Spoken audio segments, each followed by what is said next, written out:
Hey, hi! Welcome to Someone Else's Movie, the original podcast where an actor, writer, director, or nebulous industry figure gives a little love to a movie they didn't make. I'm Norm Wilner, senior film writer for Now Magazine, and this is the other thing I do. For 250 episodes. It's also the Halloween show, and my guests for this week are Drew and Brett Pierce, filmmakers whose first feature, 2011's Deadheads, was a fun zombie comedy powered by a love of genre and a willingness to pursue the premise as far as it could go. Their follow-up, The Wretched, which just screened at the Toronto After Dark Film Festival, is an impressively complex and fairly mature thriller starring John Paul Howard as a troubled teen who becomes convinced a malevolent spirit has infiltrated the family next door, and worse, he can't get anybody to believe him. Perhaps unsurprisingly, Brett and Drew picked Fright Night, Tom Holland's 1985 horror comedy starring William Ragsdale as Charley Brewster, an ordinary suburban kid who's way ahead of the rest of his neighborhood in realizing his next-door neighbor, Jerry Dandridge, is a freaking vampire. And when no one believes him, he turns to has-been horror actor turned late-late show host Peter Vincent. A charming salute to classic monster movies, with state-of-the-art special effects and genuinely wonderful performances from Chris Sarandon and Roddy McDowall as the fearsome vampire and fearless vampire killer, respectively. Fright Night is a movie that never really got the respect it deserved, but it's so much fun to talk about. This is Someone Else's Movie. Well, we chose Fright Night just because it was our dad, transferred films to video when we were kids, and that was, I think, one of the ones he did. So it was always in our cupboard of VHS tapes. Did he do Fright Night, or did he do Fright Night 2? He did Fright Night 2. But I think we had Fright Night in the cupboard, and it was just... It's one of those VHS tapes we just wore out when we were kids, just over and over and over again. Yeah. And it's such a fun movie. It's this perfect blend of comedy and horror. Like, it's terrifying when it's terrifying, but it's really, really funny. Yeah, and it's honestly probably the type of movie I miss the most because, we used to be able to have fun horror movies, and it has been coming back a little bit more, but we had, I feel like I've had 10 years of dread and torture porn, so I'm kind of and now we're moving into the elevated horror. Yeah. And I love elevated horror. I just don't like the label of elevated horror. Yeah. And I don't like that that's become the only type of horror that anybody wants because I love it. It's amazing, but I also love Fright Night. I love Scream. I love all the, I don't even think Halloween would be considered elevated horror. And that's one of my favorite, Drew and I horror decided that elevated horror is just code word for a horror movie that makes other people who are snooty about horror feel okay about liking horror. That's one way in. I just The Lighthouse came out last week, and I was going over my TIFF interview with Robert Eggers, and we had a conversation about elevated horror because The Witch is arguably one of the ones that started the trend, right? Because it's on the marketing, and we both kind of agreed that it just means movies that move slowly and take themselves seriously. Yeah. It's not a negative to have that sort of horror film. Yeah. But Fright Night is. Like, if you think about what it's doing and the way that it interrogates the sort of history of movie monsters and our relationship with television hosts from the 60s, all that stuff is gone now. Yeah. But in 1985, I was 16 when I saw it, and I remember experiencing it and thinking, oh, this is me. Like, this is the way I regard these things. Like, they're silly right up until they kill you. Yeah, And then you can, you laugh, but then, if the horror is taken seriously, I think the only one... Shaun of the Dead does that because it plays the tragedy of the zombie genre. But that's the only film I can think of in 20 years that's really properly mixed those genres. Yeah. Otherwise, you'll have, laughs as sort of a nervous release, but they won't actually be aggressive comedy in the same way. And Fright Night is fun. Yeah. It's so much fun. It's it's popcorn horror, and I don't mean that in a bad way, but it's just that sense of you're going to go in for a roller coaster ride, And another thing, man, I feel like I'm dogging on other horror movies. I don't mean to do that, but it feels like Drew and I always kind of talk about how we see a lot of horror films where you get the setup at the beginning, and there's kind of only one payoff, and you kind of know what that payoff's going to be because the setup, it's so clear what that payoff's going to be, and you watch a whole movie and you get to the end, and you're like, and I get the payoff in the last 5 minutes. Fright Night has all these twists and turns and change of stakes, like my friends are in trouble, oh, now I'm in trouble, and now I've gotten this TV host involved, and he doesn't believe me, and we've called the cops. So there's this back and forth all the time. The whole dynamic changes. Yeah. And what they're trying to get. I miss that so much because I feel like we get a lot of horror films that are just like this slow dread that just leads to one conclusion. Slow dread waiting for the ghost to come. And then they finally show up. But in the case of it's not slow movies because I love Hereditary and The Witch because those movies have significant changes in their story as you go along, significant shifts. But it just But they're sort of streamlined to doom, right? Like, and those work really, really well. But they have more meat in them. Even people call them slow, but I'm like, you have more character and plot meat in these movies than you do in like some of these other more commercial ones where it's just kind of like, oh, the toilet's haunted, so nobody look in the toilet. In the last act, they open the toilet, and, and this thing pops out. You know, told you not to do this. Yeah. Simple concept. Yeah. So, but you're right. And slow doesn't have to be a negative. I mean, it just I guess means I'm thinking about deliberate pacing, and that comes from J-horror and all the other films where people are stalked. Yeah. And the idea of sprinting through the story because there's so much happening and there's so much to tell.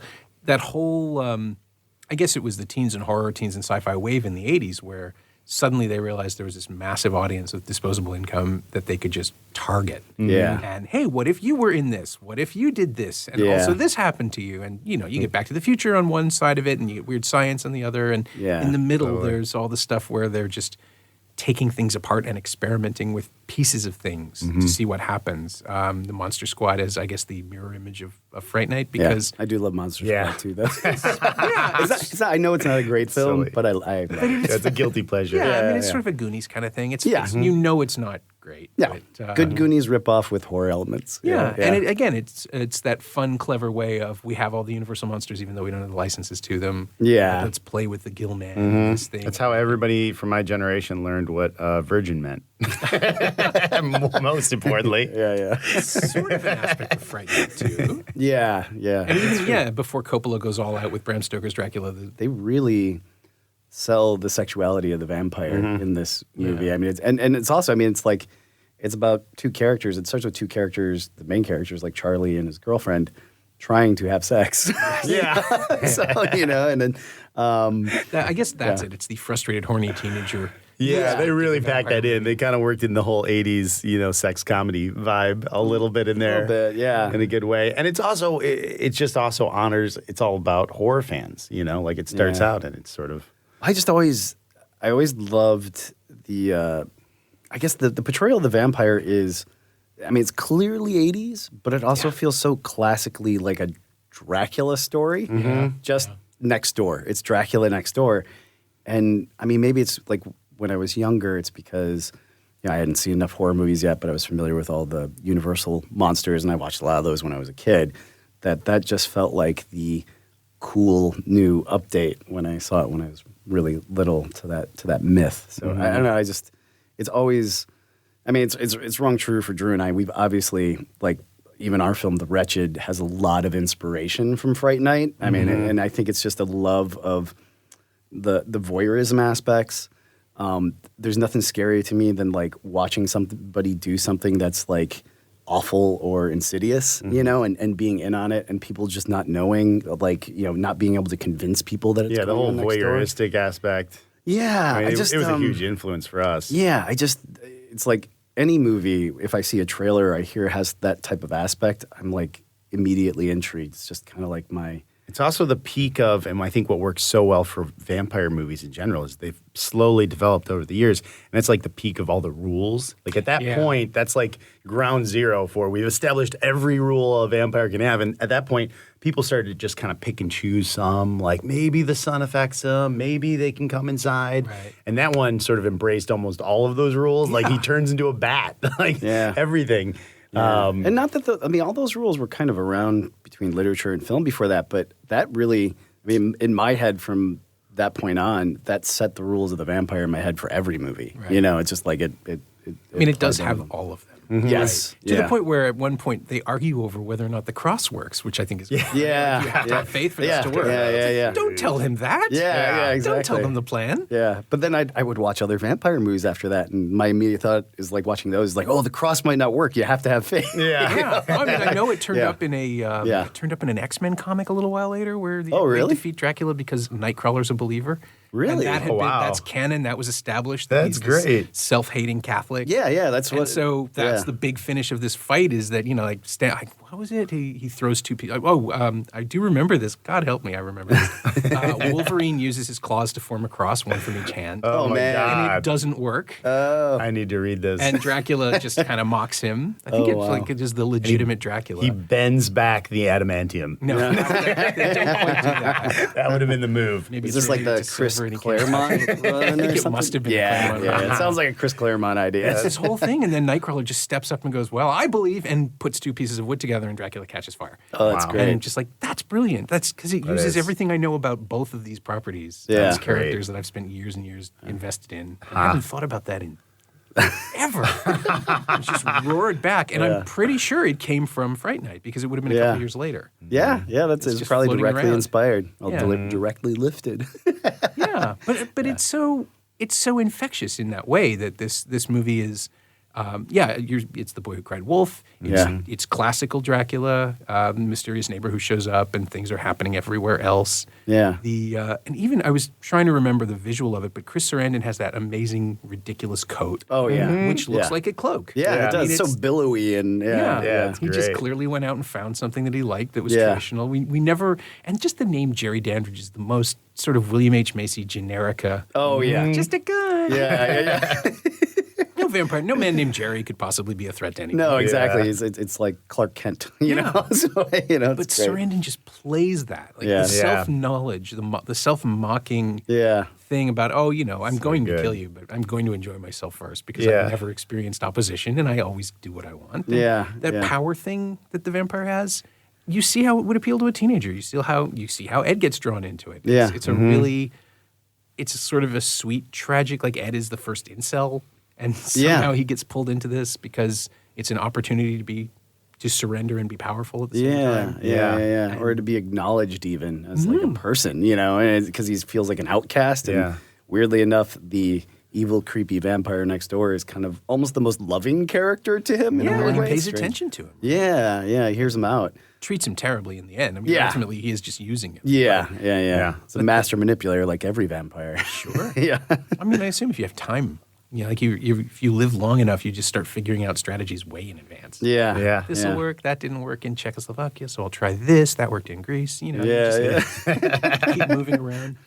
But it really is when you pull back and look at the transition of the film from teen comedy, can't get laid, loving relationship, just not getting there yet. Yeah. All of these little frustrations. We have an absent father, so there's that other psychological aspect of it. It really just lays itself out into, and then sort of morphs into what it will be so subtly. Yeah. For an 80s movie. Yeah. It really does. Like Yeah. that first shot of the apple with a massive bite Oh, I taken out of it love to just that. show you that something's wrong. Yeah. It's great. Yeah, and the carrying in the coffin where they're just panning over, they're just following it with the camera, and they're literally, I think they're going down into like almost like a cellar situation, like they're walking down the back steps. I mean, just everything screams kind of like a Hammer horror movie, but just lifted and put in a neighborhood.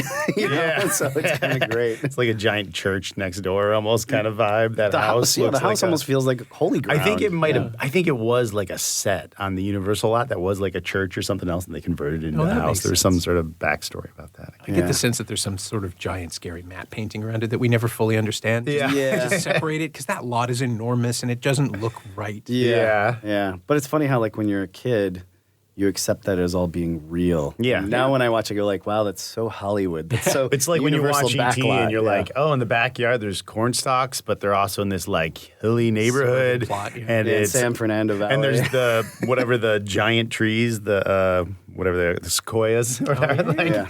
it's like everywhere. Everything's jam packed into this small little space, mean, but that's you what accept it. You know, it feels like a fairy tale a little bit. That's what I love about like Fright Night, and even just films, is that you can kind of totally create your own geography, and nobody ever questions it. It doesn't have to make sense as long as you kind of cover the seams a little bit. But like that one has like some of the most cinematic geography. Like in my mind, when I think about that movie, I can just kind of visualize all the sets, and they all make sense to me. I don't know, I love it.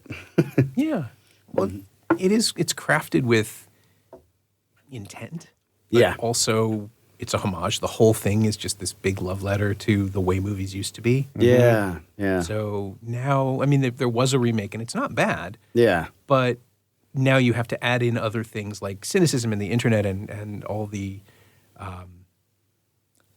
natural responses that people have in the post-Scream universe, right? Where we see something and we know what it is right away. Yeah. And here, the genius of it is that there's no access to information except the folklore. Yeah. And the folklore has been ingested and digested and turned into movies. Yeah. And so only a kid who watches these movies obsessively, like I did, would cue into it. So of course, if you're that person, you just connect to it so hard. Yeah.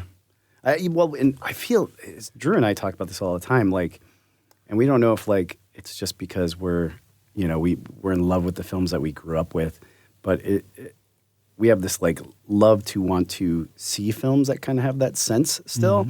But then there's also this whole thing where everyone's kind of labeling anything that kind of comes out from that period or that feels like that as like nostalgia filmmaking, which I do get. And there's some things that are made that are clearly just nostalgia or very much just aiming for that.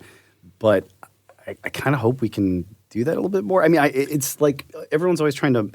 And horror, it's good to have modern horror films that have modern takes with like that involve technology and the internet and all this stuff. Sure. But I want to be able to tell all types of stories. I want to be able to tell like the old type of stories that we used to kind of get there too, because I feel I'm feeling a little bit of burnout with like, trying to do the modern take with all the modern technology. I think modern. It's okay if we grab and do a different type of story that's even I think the modern aesthetic is that it's just realism, just in general. You know, if something's kind of a little over the top, and the style of camera work that I think we identify with and love the most is that really, it's a little bit Spielberg. It's the Amblin style and Zemeckis and those guys, but it's the long moving master shots that develop and, track-in shots. And but it's just also kind like of the practical elements of pulling off like images and tricks and effects that look really good. Like in Fright Night, like one of my favorite things they do in the whole movie is when Jerry Dandridge comes into Charlie's room and it's the whole pencil thing through the hand stuff. Right. But right before that happens, he like stabs him, and it's really kind of goofy what he does. He spins around in circles, like spinning away from Charlie, like screaming, like, oh! And then he just stops, and they just blast him with wind and like white light, and he screams. And the sound design, and he screams. And that is so effectively like terrifying. It's weird. Doesn't make any sense in a real world sense. Yeah, but I love. There's kind of a magic trick to all of the movies back then because they were working with only practical effects. Like they're dealing with like a shadow to imply that he turns into a bat and all sorts of kind of fun tropes. I miss those things where like we try to in camera things and make things feel supernatural, strange, or even just surreal with things just like. Fans and lights and maybe a few like visual tricks on the lens or something like that. That stuff just like it's more tangible. It feels better to me. I'm just older. Just to dive into practical effects just a little bit on Fright Night because they're amazing. One of the huge advantages of practical effects, it's not that they even just look so much better because there are digital effects that look as good. But when you're doing a practical effect, you're usually forced to show it in a fraction. Like, not only for a short period of time, but a small portion of the effect. Right. And what that does is you're completing the rest of it with your imagination. And you show it in pieces. And usually a lot of these practical effects, just because they knew cutting to like a puppet wiggling around after years of dealing with it isn't effective. Right. So what they did is they show the perspective of the character and they'll pan and then reveal like a small portion of like a little hand slipping off of a table. And that is so much more effective than cutting to like a full puppet, creepy, scary thing. Yeah. And that's why that whole movie is just riddled with cool practical effects. It's a magic trick. When you watch stuff that's pulled off like that, you're just always trying to guess how are they pulling off. You don't even know. It just it spurs the imagination. When I was a kid, I a couple doors next door to us, there was this girl I really liked, and her sister was having a sleepover with all these girls, and they were going to watch Nightmare on Elm Street. So I managed to somehow get myself invited, like the only boy there. And I really, really wanted to go. So I watched Nightmare on Elm Street, and it terrified me. And I went home like with this visual in my head of Freddy Krueger that was absolutely horrifying. And then I didn't watch that movie for like 10 years because it terrified me. So when I watched it again, I realized that my visual of Freddy that I came home with that night was not even close to what I saw in the movie. And it kind of informed us on our movie when we made it. I was just like, oh, it's all the parts and pieces, because that whole movie, it's seeing Freddy's claw. He's in shadow most of the time. There's that one great shot where the light sort of slashes across his face, but you see one eye and his jaw. Yeah, you can kind of you get an idea. You're like, oh, I think he's kind of burned or something like that. But my visual Freddy was way worse than what he looked like. And I want horror films to be there in that kind of arena as much as possible, because, man, my imagination is way worse than the movies. So. Yeah, no, it always is. Yeah. It's free. Yeah. Right? You can trick people into thinking they've seen things they haven't seen. Yeah. But especially with horror, with the idea that the thing you're watching is incomprehensible, especially if you set that up, right? Yeah. Then you get The Ring and you get The Grudge, where it's basically just somebody with white powder on their face. Yeah. That's all it is. But Yeah. if you frame it properly and you make us dread the arrival, and back to J-horror, because it's almost musical the way they introduce and pull back on things. Yeah. But the Nightmare on Elm Street, once you start seeing Freddy as Robert Englund with an easier to apply mask on his face because it was better for him, which is totally fine. Yeah. But it looks like a guy wearing a mask. It doesn't look like someone who's a nightmare, who's a monster. Yeah. And I enjoy funny, over-the-top Freddy. It's a blast. I love Nightmare on Elm Street 3, and I even kind of love Nightmare on Elm Street 4. But it's a different. Those are two different Freddys to me. I know it's the same actor, but Nightmare 1 Freddy is different from Freddy after that. Yeah. It took so long in New Nightmare they finally get back to what the original concept was, and it's still disturbing. It works. Yeah. And especially when your monster is something that has been lurking and isn't present, and it's like the complete reverse to Fright Night, where Chris Sarandon arrives, looks nice. Is pleasant. Has no malice in him, except to the one kid who he doesn't really like so much. But just the way he worms his way in and takes such pleasure into it. We're allowed to be on his side just as much as we're on Charlie's side for the first half of the movie. Yeah. Because it is this sort of weird battle of equally matched flawed characters. Yeah. One is flawed because he's trying too hard to expose something. The other is flawed because he's murdering people. So, the balance is off. But yeah, you can enjoy this villain. You can enjoy this guy as much as you're supposed to want to root for him to get a stake in the heart. Yeah. And on some level, mustache-twirling villains are always terrible. But Jerry Dandridge, I feel like he's just this bachelor who just wants an easy life, wants to eat the occasional woman, and and he whatever. Get on. What's the deal? I buy him as a real person in a weird way, as fantastic. Well, as he why is. though? It's kind of funny. Drew and I's parents got divorced when we were younger, and our dad lived in this in a weird way, he lived almost in a house that felt like the Fright Night house. He did. The bachelor house. And in a weird way, he reminds me of Dad a little bit. I never thought of that. And Dad was kind of like the bachelor, having a good time, and he thought he was kind of a ladies' man, and living in this creepy house. Yeah, I don't know. Maybe that was a part of it. Yeah, it's very autobiographical. We were obsessed with horror. Yeah. My parents divorced when I was 10. I did not have the same perspective, except for being obsessed with horror. But it does feel so you guys would have responded to Charlie being raised by a single mom and that sense of isolation. That it felt accurate to me, in a way that movies didn't need to at the time. Yeah. There's a little bit of a detail to it, and the relationship between Charlie and his mom is actually reasonably believable. He's kind of a little annoyed with her all the time. It's you can tell they mom, but he really loves care her about each other, and they know each other through and through, because they kind of they're both annoyed but in love with each other's faults and she's foibles, hilarious. Yeah, she's fantastic. Well, that was the time, but the thing is, it doesn't feel so new now, but you had moms like her and the Joe Beth Williams from Poltergeist? Yeah. Her and Dee Wallace and E.T. You had all these divorced family movies where it was the first time you kind of had the strong single mother thing, and it felt very. I mean, at the time that felt very unique and new, because we knew it from coming up that even when our parents got divorced, and people have been getting divorced for a long time at that point, we were kind of the rare breed. There wasn't too many kids that had divorced parents, so that felt, in a weird way, very current and edgy. I hate saying edgy, but it felt very, very real to us. And I think that's why we always identified with it so much, because we've always had that relationship with our mom. It's definitely feels like it's definitely the average. Charlie is kind of very much an avatar for us in high school. So it's funny.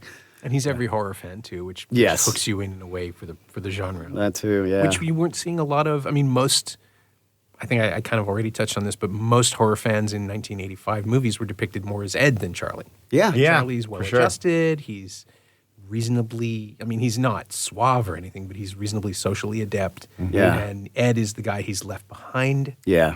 and is much more representative of horror. Like Ed's a Yeah. Fangoria reader. Charlie And he is dresses the probably part stopped. too. Yeah. You know, yeah. Actually, I had this conversation yesterday or the day before with somebody from Toronto After Dark that sometimes people at film festivals are surprised that we've made a horror film. And I'm like, well, just because I don't wear like The uniform. the uniform. The black T-shirt with like a horror. Oh, yeah. you know. Which I have those too, but I don't wear it constantly. It's not. I don't live it. It's still. I mean, horror films are my go-to, and that's all I ever watch. And all I do is read horror stories, and I have a complete collection of every Hellboy comic and all this other stuff. And everyone's like, "You guys just don't strike me as the horror types." I'm like, well. I don't know. What's a horror type? But, you know, Yeah. you know. I mean, you have a pretty wide range at this point, too. Like, Yeah. from Cronenberg to, Guillermo del Toro, they're not the same person. Yeah. No. Yeah. And their films are different. Like our range has expanded Yeah. Yeah. for what we're willing to accept as horror and what counts and passes and works. The concept of international horror, it used to be that maybe one subtitled movie would make it across Yeah. a year. Yeah. Yeah. And now there's everything from everywhere. Yeah. And you guys are here for Toronto After amazing. Dark, which is just, there's a werewolf, the Polish. Yeah. Yeah, we saw that last night. It was great. Yeah, it was Yeah. a great film. Yeah. Cool. Yeah, there's such an accepted variety now in horror, like with Tigers Are Not Afraid. And, I mean, I've seen so many other films beyond that, but it's just like I think it's also because it's something I'm super interested in is that we're getting from overseas. We're getting their myths and their folk tales and folklore kind of coming over that we just, if we tried to sit down and like generate one of those ideas, it'd be so hard from us because we're just basing it all on ours, So Yeah. it's so nice to get that influx of, oh, this is different. I just would never have known about this or thought about this. So that's one of the things, because we're folklore nuts. So we, we kind of go back to that well as much as we can when we're writing something. But it's so nice to kind of get the stuff from everywhere else finally and kind of, it's just really invigorating and very inspiring. It's the best thing in the world, Drew and I always say, is like, it's great when you make your movie and you go to the film festival and you get to show your movie, and that's an amazing experience, but it's almost better to go see everybody else's movies because you come back and you're like, it challenges you to write a better story. You're so inspired by everything that they did that's so different than what you were doing. So, Well, the cross-pollination of it, right? And, Yeah. and American horror was so dominant, or American and British horror, I suppose, like globally, cinematically in the 50s and 60s, that there's generations of everyone else being raised on that, and now we get to watch the things come back filtered through that sensibility or just completely original. I mean, Tigers Are Not Afraid and The Devil's Backbone sort of pair up beautifully. Yeah. But you can enjoy either one exclusively. Yeah. And still, there's a directorial stamp. They're not the same movie. It's, Yeah. that sort of thing is, like, I live for that stuff. Yeah, I love that. Yeah. It's the best, actually. I don't know. But with the weird thing about Fright Night, though, is I don't know how anyone ever makes, and I'm sure Dad said this, our father is a huge vampire nut when he loves Horror of Dracula. It's his favorite horror film. He lives and breathes it. Oh, it's fantastic. I love it, too. But I think for him, the vampire film is never going to get better than Horror of Dracula. Yeah. And I think for Drew and I, the vampire film is never going to get better than Fright Night. Yeah. So it's like... Well, it's sort of the peak. That's when they became self-aware a little bit because he's a horror fan and because it's about belief. It's about a horror fan, like, do you believe in the scary things that you're obsessed with, Yeah. And every horror movie is, on some level, usually about belief. Like, is that ghost in my attic really a ghost? But that one... It's kind of, I mean, I'm sure there's probably movies before, but obviously Scream took that to even another level. But that's sort of the first horror movie that I remember watching that was so self-aware. And then obviously the Lost Boys, did it again. Yeah. They kind of have that same vibe.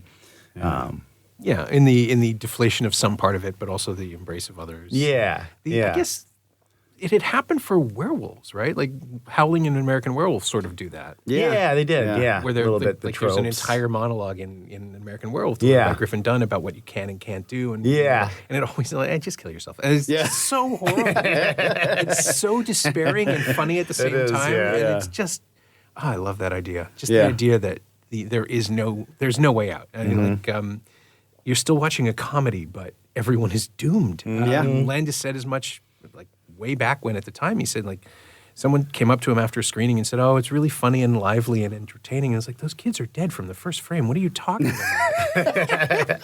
But of course, that's, the gallows humor of it becomes so fantastic. And in Fright Night, it's the humor of disbelief. I think, like the comedy of people who are stunned to find out that this horrifying threat is real. Yeah. And that's how I think we would all play it. Yeah. Again, just like, okay, so now I have to kill a vampire. Yeah. I actually have to do this. Yeah. Yeah, How somehow it ridiculous feels is that? believable. Well, there's it's kind of that's why when I talk about like wanting to see fun. Drew says it too. We want to see like roller coaster fun horror movies, but Fright Night is still a very dark movie in a lot of pieces and portions. Like one of the parts I always think of being very, very dark is when Jerry Dandridge corners Evil Ed when he's kind of chasing him down all those alleyways, and he has that little speech with him about like you'll never be alone and all this other stuff.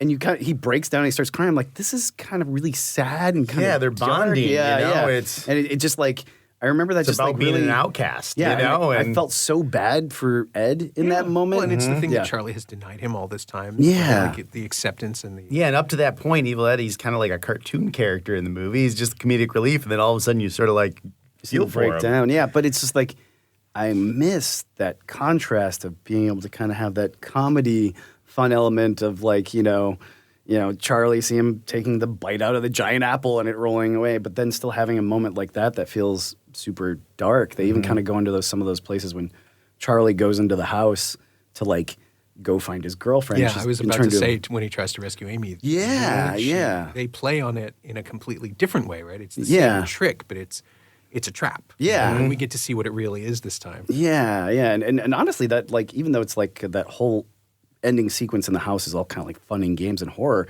it feels like descending into like darkness. By the time, and by the end of it, you're in the Make it to the basement and basement. everything's like you're trapped, and there's this horrible thing in a coffin.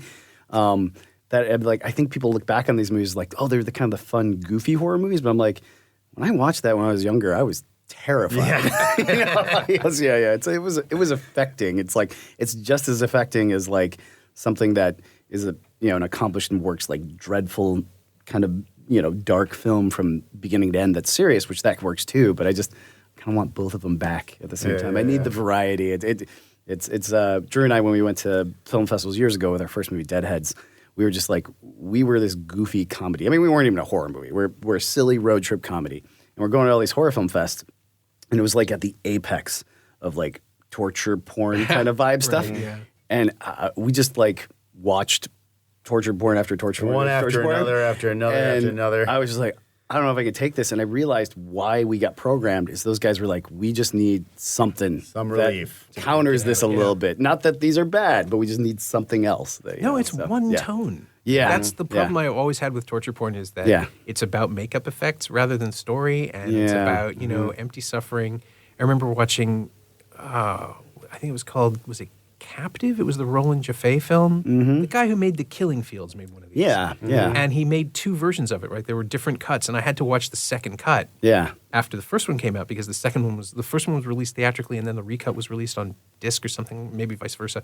But I just remember feeling not the right kind of dread having to watch it again. It's just like, oh, Christ, I hated this. Yeah. Why would I? And it's the same thing about the Saw movies. Yeah. Ultimately. It just became this lazy Susan. They kind of became reversals one and kill torture. after another, and I think any movie, and I think that's a little bit why a lot of the slashers kind of went away. Is the bad ones became just a succession of kills, and if you were to rearrange those in any order, it's not a story. If you can rearrange scenes in any order, it's not a movie. It's just a bunch of short. It's scenes. Flashdance. Yeah, like where they swapped out the music sequences just to make it play better. Yeah, the great ones, obviously, there's this build and crescendo and changing of stakes throughout. But yeah, I think that's the trick. I mean, the Friday the 13th movies are the perfect example of that because they were always cynical cash-ins, really. But there's some artistry in there in the first few. Yeah. And then the fourth one's great because it has all those eccentric performances. And then the fifth one goes right back to the same walk alone into the woods and get an arrow in your face. And the sixth one is like, oh, now there's a zombie. That's kind of cool. Yeah, I kind of love the sixth one. And it also doesn't take itself totally seriously, right? It's fun. Yeah. And then they go right back to, I don't know, what about Carrie? What if Carrie was in there? Yeah, exactly. Well, it's just, I mean, it's funny, like, there's such a reverence for those films. And I kind of love them too, but I never was like, these are the best movies ever. Yeah. I was more kind No, of they're like, not these are the best guilty pleasures ever. You They're know, Burger King. Right? Yeah, They're yeah. the thing you go to because you know exactly what you want. And Yeah. that thing. It Yeah. doesn't have to be good. It just has to be the thing you want. Exactly. Yeah. Yeah, and nothing wrong with it. And there's a lot of talented people working. It's a hard thing. It's like that's what happens when you go to film festivals. Oh, sure. I can no, never say anything bad about somebody's movie, other than like, it was okay, but it's because I'm like, man, they killed themselves. Like, Yeah, guys who made Friday the 13th Part 3, they were probably murdering Nobody themselves. sets out to make a bad movie. Exactly. The worst movie No, I in say that history. all the time. There's maybe the Somebody was Transformers film, passionately. but- yeah. Or maybe Maybe the Transformers. Transformers movies, but Yeah. like I just don't think they care. Yeah, if It's you just could, about I what wish there was a previous way to guys have. record the like 100. Every indie filmmaker's given like 100, like we call them Braveheart speeches Yeah. to like their friends, their mother, their crew, everybody along the way. And after 100 times, just professing how passionate and how much you want to get that thing on screen, and then it turns out to be whatever Troll 2 or something. Yeah, exactly. No, everyone believes like it's it's- too hard to make a movie to do this without Yeah. an intention. Yeah. But I would actually love to hear the 100th speech, the last one, Yeah. where I know the Where they're just toaster's breaking broken, down. but come on. Yeah. Yeah. Just eat it cold. Eat it cold. I have to shoot this tomorrow. You know what the real trick is? We've perfected it. The real speech is when it's really, really tough, you just go like, you make them laugh, you make some random joke, and you go like, hey, man, just picture 1 year from now, we're going to be sitting in a theater watching this with a bunch of people. Will you care? Will you care? And somebody will just go like, all right. They're fine. It'll be warm. There'll Yeah. be popcorn. Yes, exactly. I love Nobody you. We're ever going to hug remember- each other. Like it's the end of Nightmare 3. It's like I'm going to dream you a beautiful dream. yeah. The shoot is always painful. There's always just, torment. Yeah. And, you get through it and nobody remembers. It's like relationships. You remember the good points when you break up. Yeah. That's the truth. Yeah, you just have to. Yeah, power through is one thing, right? Like that's what we all sort of assume is necessary to make art. But then you don't have to kill people for it. Like you No. you have to know the line. I assume. Yeah, yeah. You learn your delicate balance of like, this is when I need to push and I can push, and this is when I cut them a break because this doesn't matter as much. Our dad was the effects guy on the first Evil Dead.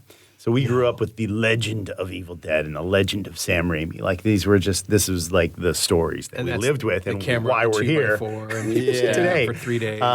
But I mean, every story we ever heard was just about how hard the crew on Evil Dead was pushed. I mean, the stories, they got to make a legit documentary about it someday because I've seen, and I love like the Nightmare on Elm Street one they did and all those. Oh, yeah. But the Evil Dead stories are beyond like These are people in like the film students in the Michigan woods, right? Like they're just Yes. trying not Yeah. to die. digging out a basement, people just sleeping, freezing cold, leaving their makeup on overnight. Like literally they buried one of the actors and wouldn't let them out because they were like losing their mind, and they're like, no, you have to stay as like a severed head because if we unbury you, you're just gonna drive home and leave us. Then we can't do the scene.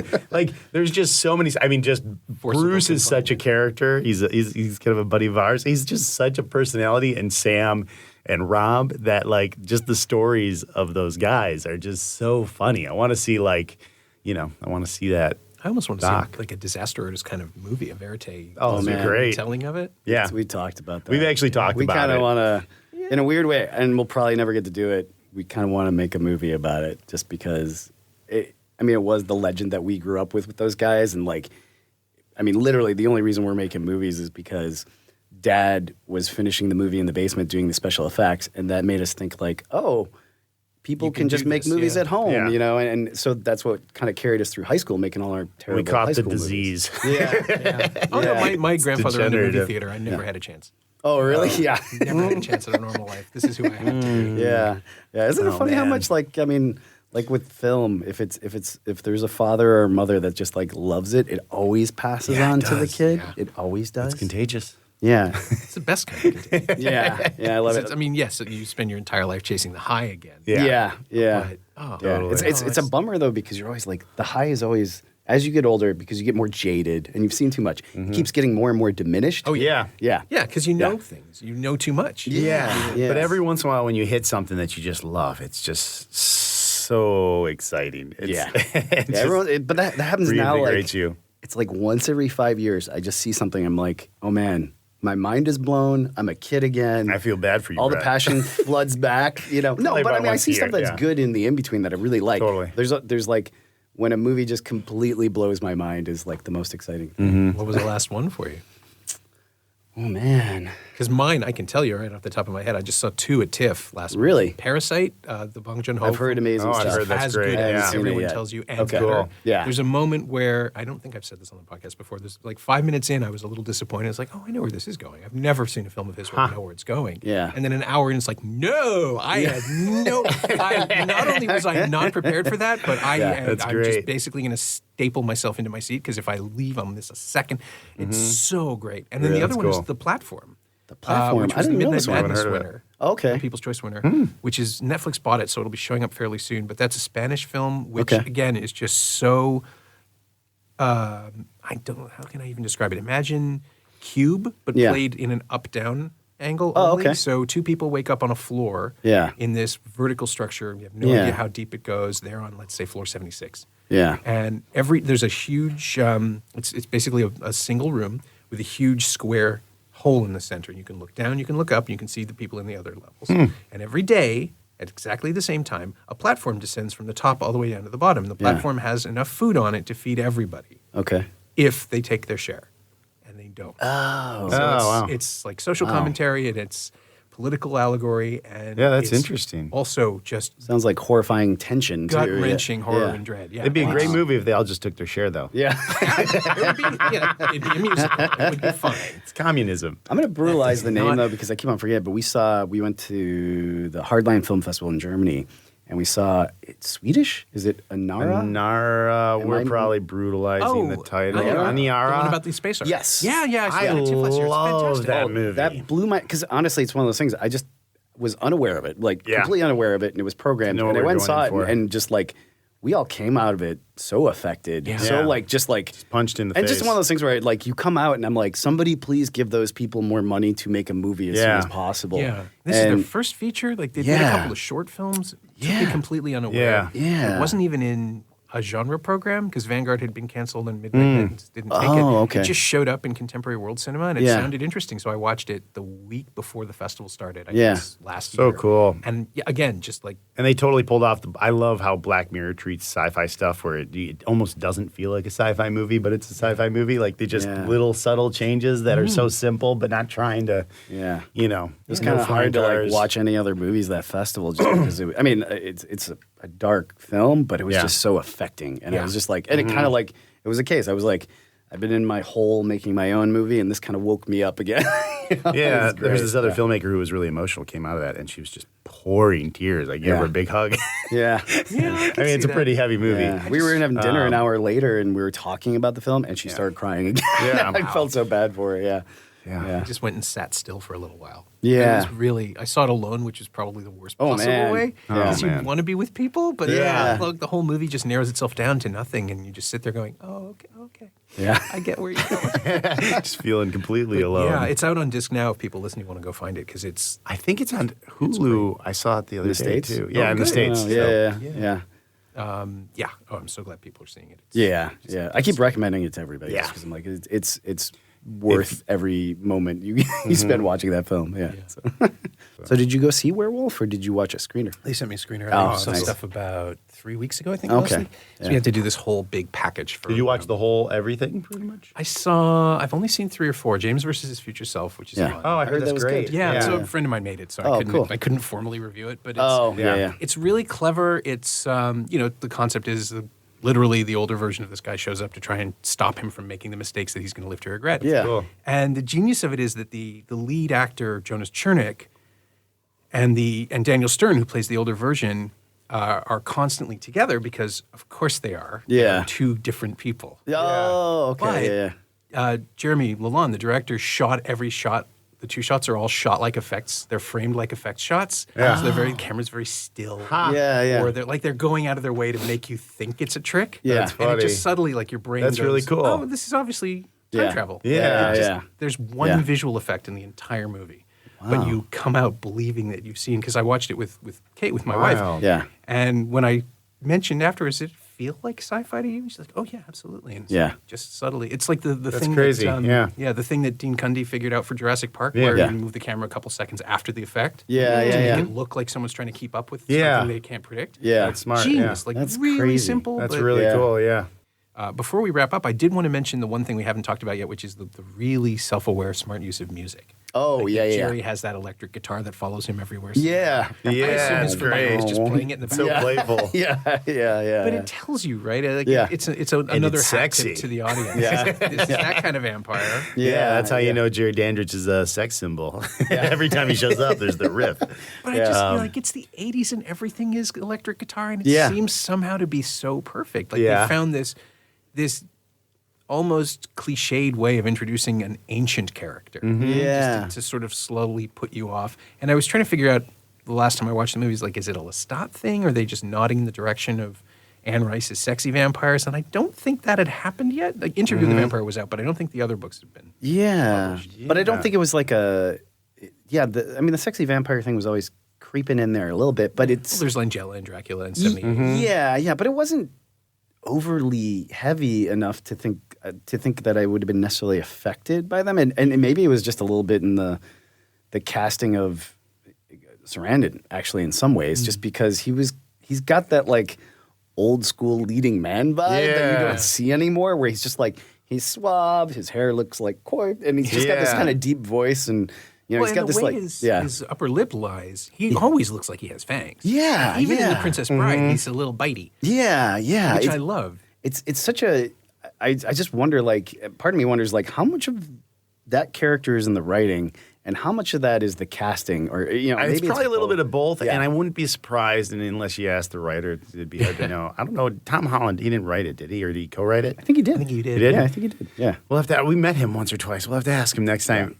But I think it's I don't know if it it might have came out of the teen sex comedy thing we were talking about, because if you kind of reverse engineer it and you're like, okay, it's going to be about this relationship thing. If he's competing for the girl, the best thing you can do is have the villain competing for the girl, and then you make him a sex symbol, and then all of a sudden you have sexy vampire.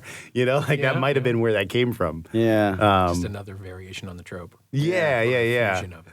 Yeah. But I mean, it's definitely clearly it's a synth score. It's the '80s synth score thing, and it's bleeding in there. And it's so I actually love synth scores too, and I would love to do it in a thing. I just don't want to feel like a throwback movie. Yeah, like that far. Yeah. They have such a dreamy quality and a creepy quality at the same time. It's hard to match. We actually now had everybody's drawing on John Carpenter now, so everything is. Yeah. Actually, we had a friend who he writes films, and he looked at an early edit of our movie, and we didn't have our score yet in, but we had temp music that was very traditional score, which ours ended up being. And he's like, he told us, we cracked up at this. He goes, "No, man, just get some guy that goes in his garage and bangs on some pots and pans and like has an electric guitar." He'd just seen the Halloween movie, so he's like, "I just wanted to sound like kind of like the new Halloween," which an amazing score. I loved it. That's great. But yeah, it's the synth score. But the thing is, like, that doesn't feel dated to me, because I mean, the movie's clear. It was made in the '80s. It looks like the time period, so it feels appropriate to it. So it doesn't feel old to me. I wonder if, I show it to my nephew in 10 years, and he's just like, I can't watch this. Oh, it's definitely dated. It has that vibe. Yeah, I know. It's got the same vibe as, because Richard Edlund did the effects. It's got the Ghostbusters feel to it, right? Yeah. Where there's a sense of pleasure. Yeah. The scares. Yeah. Nobody's really going to get hurt, and everything's going to be fine in the end. And it is that kind of movie. Yeah. But it also earns it with the sunlight and Roddy McDowell. We haven't even mentioned his name yet. I know. Oh, man, that's crazy. One of the best parts of the movie. Yeah. Who's got that arc of, it's the classic Western arc of the drunk who throws away the bottle and it's a fight. But he's just, he takes so much pleasure in it, and he's named, for Peter Cushing and Vincent Price, so that's another nod to the nerds. But McDowell, I love this anecdote, and McDowell said that, oh God, no, this guy was a way worse actor than Vincent Price or Peter Cushing. He was a hack.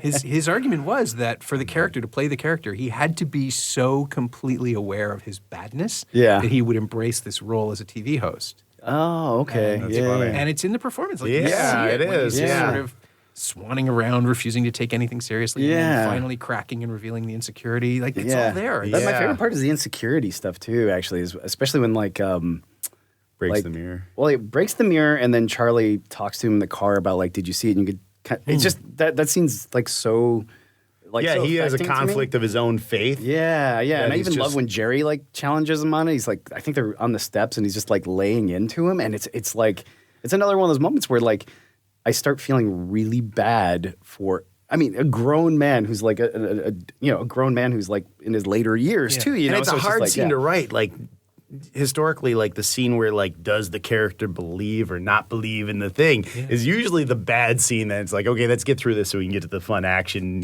gore effects. But that scene is great, Yeah. and it it's reinforces the the, dramatic characters. crux for that character. Yeah. And yeah. and that's right. Now that I'm even thinking about it, Sarandon's playing it with those prosthetic dentures in his mouth. Yeah. Yes. Because when he yelled Mr. Vincent, he's slurring. Yeah. And it still works because he's still goddamn scary. Yeah. I love. He may have trouble talking, but he's I just love the way he Sarandon's- says Charlie.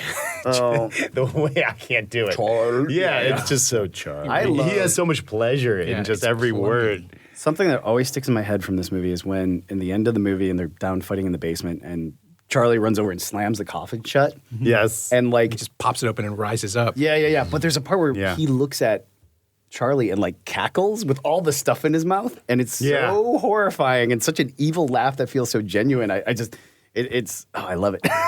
And we'd already seen it. Had we already seen the distorted Amy by that point? We have. You have, Yes. That yeah. makeup effect is just That crazy- unnerving. Yes, It's a yeah. different actress. Yeah. Which Yeah. is jarring because Yeah. her physicality is completely wrong. Yeah. And then she's got this slashed smile thing, which I'm pretty sure that was the cover of Fangoria one week. I remember seeing it. Yeah, I'd yeah. either just seen the film or just seen the image. Yeah. But either way, there was this really weird echo seeing it again. It's like, oh, that's genuinely disturbing. It's probably the creepiest thing. I mean, a guy melts. Yeah. That's fine. Yeah, You know yeah. what melting looks What like. was the reasoning? I've never heard this story. What is the reasoning for the different actress? Is it just to have a completely different look, or was I there? think it was probably for the nudity. Oh, Or the okay. shadows. Gotcha. Oh, Okay, that makes okay, sense. okay. That Seeing makes someone sense. Okay. Who's Yeah. much more seductive and, Yeah. and vampire-y. Yeah, I didn't she's not question it when I nude, but- watched it, but yeah, it's one of those things I've never. I was like, what was the reasoning behind this? I But was it's- so yeah. unaware of all the things that when I, was watching this movie as a kid, probably way too young. Yeah. But even in that like dance scene, I watched the Fright Night documentary they had on like Shudder just a little while ago. They did a bunch of like augmenting to make her look more like a woman. Yeah. She's transforming into a woman. Yeah. They like did her makeup like as the dance proceeds. Like I think didn't they do like fake like There's breasts lighting or over filler or top? something. Yeah. There's a whole deal. Yeah, Which It's again pretty is that cool. kind of subtle practical solution to Yeah. a problem that it doesn't need to be solved, but it Yeah. works to build up everything else. yeah. It's Yeah, those it's things you great. don't notice, but make you feel the way they want you to feel or take the scene. I feel in like that's the are really club exciting. scene that so many movies were trying to emulate Yes, later that's on, like true, the yeah. sexy club, like staring at somebody through the people dancing kind of Yeah. vibe, and that's been in so many horror movies now. I know. but that's at least the one that I like sticks out that I remember from back in the What day. always kind of remind me of like the club scene in the beginning of The Matrix a little bit, even though it's completely different. But I remember thinking like, and I love The Matrix, but that club scene always kind of like felt a little hokey to me. It Yeah. just That's didn't work what for we me. think the kids want to see. Yeah, exactly. Totally. Where I'm kind of like, but Fright Night somehow kind of worked. It's kind of Yeah. doesn't feel so rough that way. Well, but it's yeah. because it has a purpose, right? Yeah. And it's much more of a dramatic climax. It's the climax of the second act, really. Yeah. Yeah. And in The Matrix, it's in the first 10 minutes to just show you the world. Yeah, But yeah. what I was thinking of was the year before, I guess, in '84 with Body Double, which has Oh, that yeah. whole Frankie Goes to Hollywood music video sequence, Yeah. which is sort of similar and also has a goofy vampire in it. And I didn't see Body Double until it came to video, so it would have been right around the same time that Fright Night was out theatrically. Yeah. They just seemed to argue with each other in my head. Yeah. No, yeah, there's definitely similarity there between those two. I Yeah. prefer Fright Night. Yeah, I prefer Fright Oh Night. yeah. I need to rewatch it now for Halloween. I haven't seen it for maybe a year or two. Really? Yeah. I probably watch it twice a year at least. I can't help it. Yeah, it sucks me in. I mean, if it's on, it sucks me in. Fright Night 2, which is not as good of a movie, but I do enjoy it. That sucks me in too. I mean, I think it's always Peter Vincent. That always pulls me- Vampire Killer. Yeah. He's. I think I've honestly, everything I've ever written, I've always emulated that character in the story because I love that dynamic of somebody who's, like we were saying, who kind of like lived the life and kind of is a faker, but also kind of an expert, but also kind of a little bit of a father uncle figure. It's like I was always trying to work it into any story we've ever written, stuff, just because I love that dynamic between those two characters. But Which does bring us to the closer question on the podcast, which is what, if anything, of Fright Night have you borrowed or absorbed or like outright stolen into. I Plenty. mean, it's probably the biggest influence on our movie for sure. Yeah, the Wretched definitely has it. When you said, what about Fright Night? I was like, oh yeah. Yeah, I get it. I totally get that. Yeah, I mean, there's a lot of themes. There's a divorce theme in our movie. There's the whole obviously family dynamic. the voyeuristic aspects of it that we want to do, but I think it's more the biggest like probably carryover from Fright Night is we just love the impending dread of one person being in on the horror that's happening next door and nobody else believing them. So that was definitely something that we were definitely, completely inspired by in doing our film and stuff too. So and also we just hadn't really seen kind of a Rear Window style film in a little while. I mean, Disturbia I've always enjoyed. It's a fun movie, but we don't get these as much. Yeah, like a fun kind of Halloween movie. Yeah. So I think it was just us just hearkening back. I mean, honestly, we always said that, like, even with our DP when we were going through like movies to watch and like talk about what we wanted to look like, but how we wanted to feel, it was always like, Halloween and Fright Night. And Halloween even has all these voyeuristic aspects, even being just from Michael Myers' perspective, but also even the babysitters watching each other next door and stuff like that too. I think it's just inherently exciting to us to anytime somebody's watching somebody else. So, I mean, obviously, Fright Night is 100% that. So, yeah. I also appreciate the way that the Wretched builds out the character work first. I mean, we spend a good half hour with these people just learning who they are before anything goes wrong. Yeah, that was a big thing for us because I think we've burnt out on. There's something about when somebody shows up to a creepy place right off the bat and they're immediately like that sense of dread like happens right away. You kind of lose connection to the character, and we just wanted to kind of establish. Yeah. Well, we always said that like we love.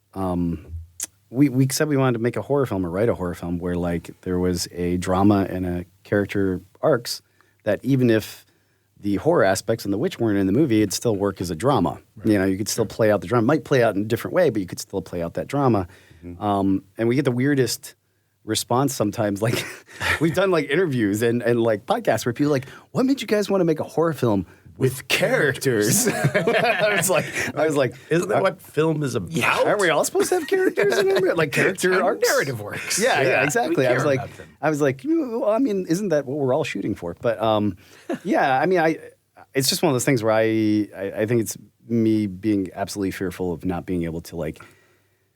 Not getting scared unless I can make you like people and relate to them. So I try to just build those things in as much as Drew does too. We try to build those things into our story as much as possible. And honestly, in the case of the Wretched earlier edits, we had too much because we showed it to people and they were kind of like, I get the character drama. It can be a little less. And I mean, that was also a lesson to be learned too, because I think we went overboard because we were so paranoid that, people weren't going to care when terrible things happen. It's definitely the thing we took away from our first movie, Deadheads, which is like sort of goofy road trip zombie comedy romance, like this weird hybrid that we made, with like bubblegum and scotch tape, Yeah. But the one thing that people responded to is they loved the characters. And I think that's the thing that we sort of like hung onto with the Wretched is like, you got to have. If people just have like little shared moments between characters or you just have bonds, like if you can just create those small moments for people, and they don't even have to be long. You don't even have to spend that much time.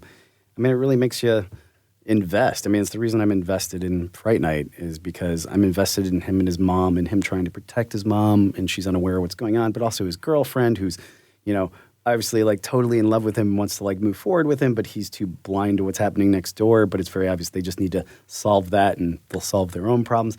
It's just, and even with Evil Ed, it's just so tragic that he loses in the end and you kind of want him to win because you love his relationship with Charlie and you tell they really care about each other.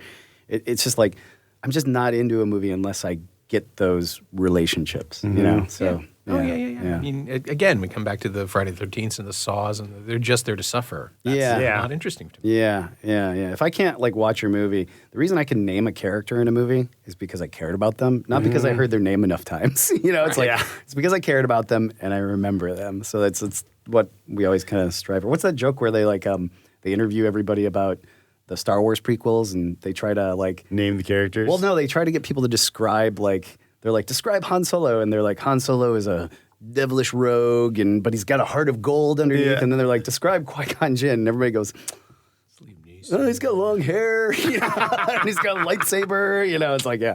So it's like you never want anybody to describe your characters that way. Yeah. Yeah. My thanks to Brett and Drew Pierce, whose new film The Wretched is making its way through the festival circuit now. Keep an eye out for it, it's really good. And you can find their first feature, Deadheads, streaming on Amazon Prime Video and Hoopla in the US and Canada. Thanks also to Christian Burgess. He knows what he did. You can find Brett on Twitter at PierceBrett, all one word, and you can find Drew on Twitter at DrewDraws, DrewDraws. And you can find Fright Night on Blu-ray and DVD from Sony Pictures Home Entertainment. There were a couple of earlier Twilight Time blues, and they're pretty good, but Sony's just came out this year with a new restoration packed with fun stuff. It's also available on iTunes and Google Play. As always, you can find me on Twitter at Norm Wilner and elsewhere on the internet at nowtoronto.com. You can also find this podcast on Twitter at Semcast, SEMcast, and on the web at someoneelsesmovie.com. Our shiny new theme song is by The Last Year. If you have an opinion on it, let me know by leaving a review on Apple Podcasts or Google Podcasts or wherever you enjoy the show. That would be greatly appreciated. Every little bit helps, it truly does. And check out the other shows on the Frequency Podcast Network. They're pretty good. Thanks for your support, and thanks for listening. Whether you just joined us or you've been here since the first one, 250 episodes. That's ridiculous. See you next week.